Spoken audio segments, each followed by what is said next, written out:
Say hello to the Smart #1. This is an all-new premium SUV that will be in Malaysia very soon.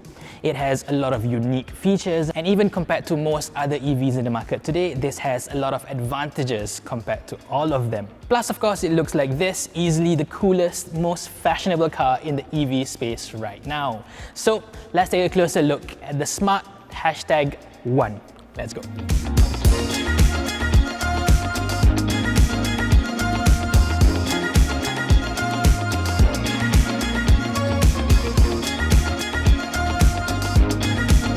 First things first, let's talk about the brand. Now, some of you, perhaps not all that many of you guys, will remember the Smart brand from the early 2000s.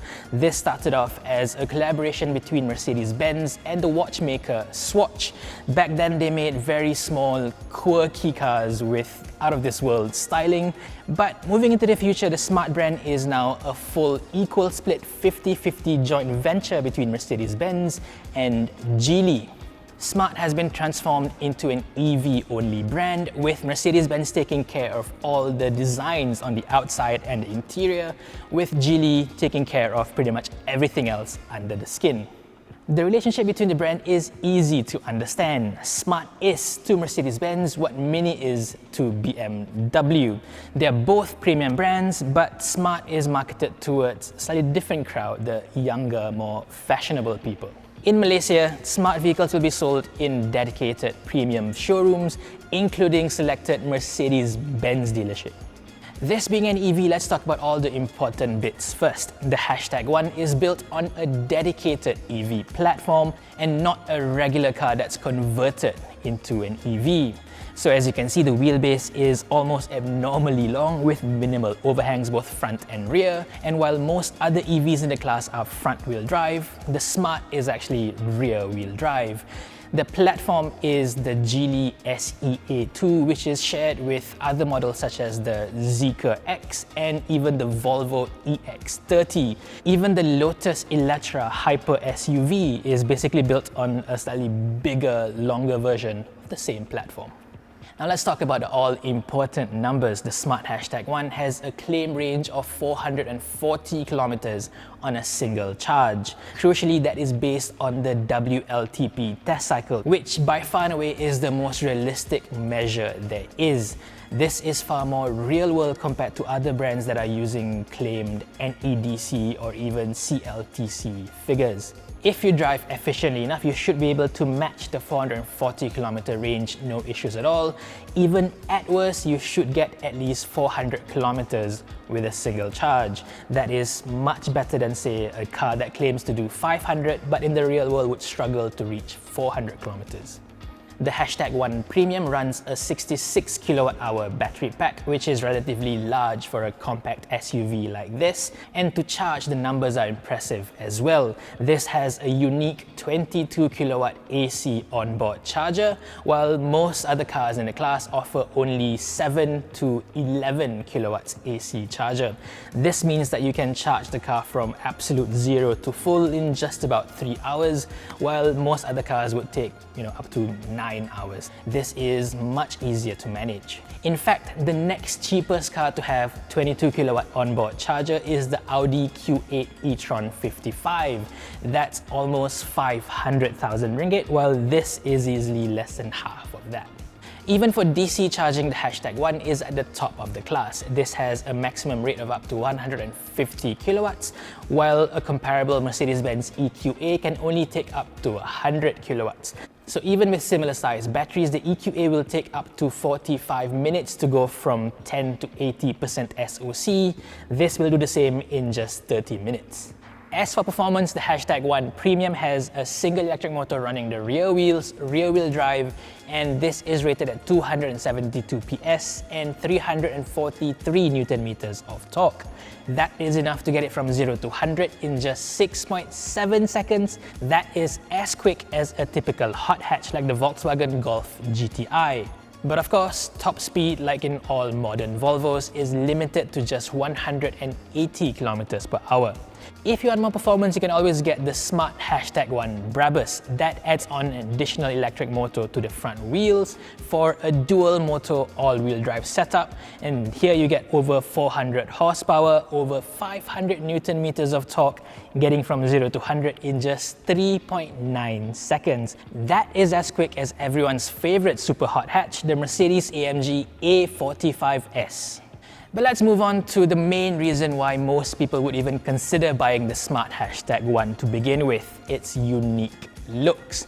Like I've said, this is 100% designed by Mercedes-Benz, which you can clearly tell because the light signature at the front with a single LED strip joining the front headlights are similar to the Mercedes-Benz EQ models.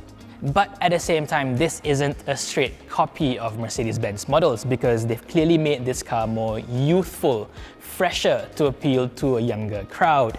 If you look at the basic shape, it looks as if it's been carved out of a small pebble. I think it looks sleek, it looks young, it looks fantastic. The lights, for instance, not only does it give it a distinctive signature at night, it also lights up with a bit of a light show every time you approach the car.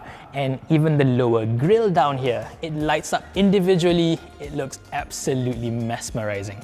More on the lights themselves, these are double projector CyberSparks LED Plus units. These have a matrix automatic high beam function, and even if that doesn't mean anything to you, at the very least, it looks far better than reflector LED units. Down the sides of the bumper, you'll see this corner intakes. These are actually functional. They channel air around the front wheels for better aero efficiency. From the side, you'll think that this is a fairly small SUV, but that's just the car's design playing tricks on you. Dimensions-wise, this is just as big as a Mini Countryman SUV, which, as we all know, is not very mini at all. In fact, the wheelbase is actually significantly longer than the Mini, which means it has a far more spacious interior, which I'll show you in a bit. Onto the details, the car runs on 19-inch alloy wheels with a plastic cover. That is there for even better aerodynamic efficiency, that is to reduce drag and increase the range. At the top, you'll find a floating roof effect, which is always in contrast with the body color, and right at the back is an illuminated smart logo. I think that looks superb. Aero efficiency is obviously extra important for EVs. The easier it cuts through the air, the less drag there is, the higher range you get. That's why the #1 has a completely flush door handle design. But as soon as you approach the car with its proximity sensor key fob, the door handles automatically pop out, Aston Martin style. And then you've also got another sports car touch right here with its frameless windows. This certainly looks very cool. At the back, the lights have a similar lighting signature to the front, and again, it lights up slowly as you approach the car as in to welcome you. I think it looks great. And up close, the lights actually have a bit of a 3D effect to them. I'm a big fan of this. As a whole, I think the smart #1 looks cool, quirky enough, with more than enough design touches to relate this car to the Mercedes-Benz EQ models. In fact, in a few markets, the #1 actually carries the Design by Mercedes-Benz badge on it. Another thing you'll clearly notice are that the rear windows are almost completely blacked out. This comes standard with the car, it's not a special tint or whatever. This is similar to the privacy glass option common in the UK or even in Japan. To me, it adds another layer of exclusivity to the car's looks. Further adding on to the cool fun factor of the car are the Easter eggs found on the #1. If you look down the base of the windscreen, you'll find this small caricature of the car, and you'll find more of the same throughout the car as well. This is certainly quirky, and it's certainly nice to see designers having fun a little bit. Moving on inside, the smart #1 is perhaps even cooler in here compared to the outside. This is nearly identical to the concept car that we first saw a couple of years ago. It's extremely rare that we get a concept car interior in a full production car, but here we certainly do.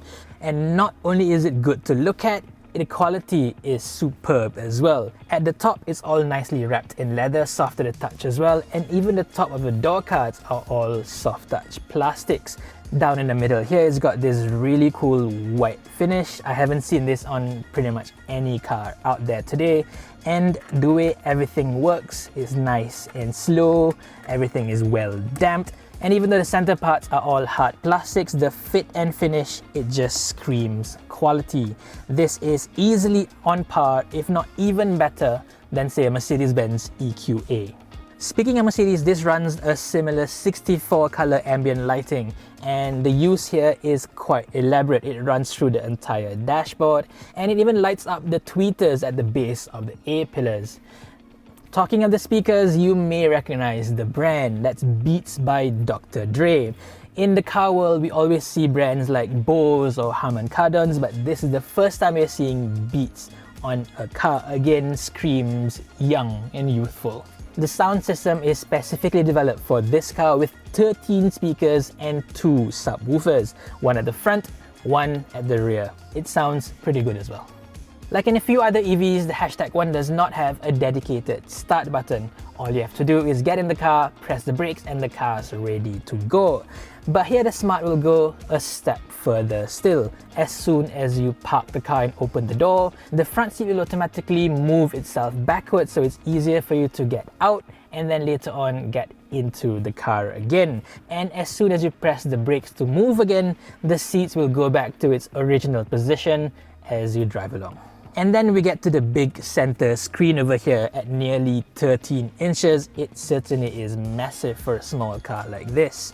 The graphics have 3D effects that are natively rendered by the onboard processors in here, and it all looks pretty unique. In the middle here, you've got a small world representation, and at the bottom corner, you'll see a fox. That is an avatar that you use to, well, talk to the car, such as, "Hello Smart. How may I help you? Turn my aircon down to 18. Okay, 10 down. As you can see, it detected that the command came from the driver's seat and it only adjusted my side of the temperature. I think that's pretty cool.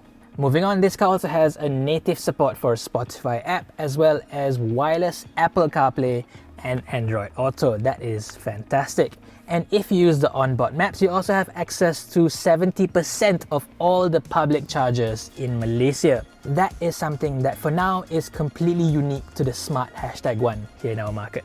If you navigate to any of the chargers, the system will even tell you whether it's occupied or not, what the chargers are. I think that is a fantastic addition to an EV in Malaysia. Now on to by far the quirkiest feature on the Smart Hashtag 1. This is what I call the anti-fart system. Press this button over here and the car will automatically wind down the windows and set the aircon onto maximum to ventilate the cabin as quickly as it can. That is absolutely hilarious.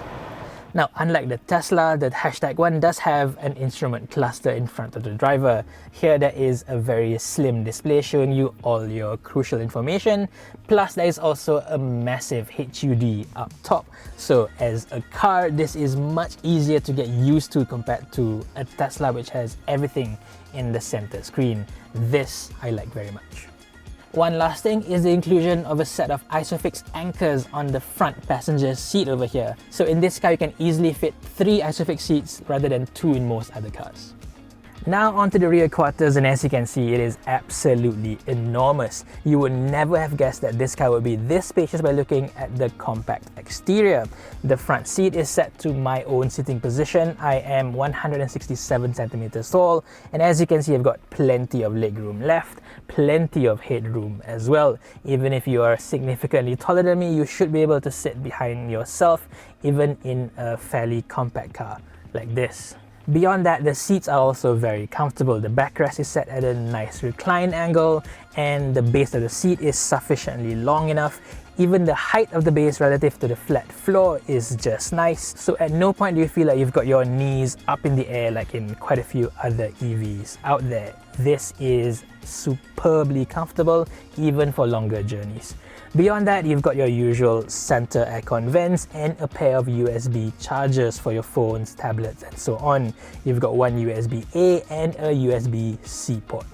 At the top, there is this massive full glass panoramic sunroof. It doesn't open, but it does give you a nice view out, which a lot of people will like. But unlike a few other EVs like the Tesla Model Y or the Volvo C40, you can actually close the glass with an onboard sunshade, just in case it gets too hot. I mean, this is Malaysia after all. Beyond that, it's nice to know that all the interior lighting are all white LEDs, adds on a touch of premiumness to everything.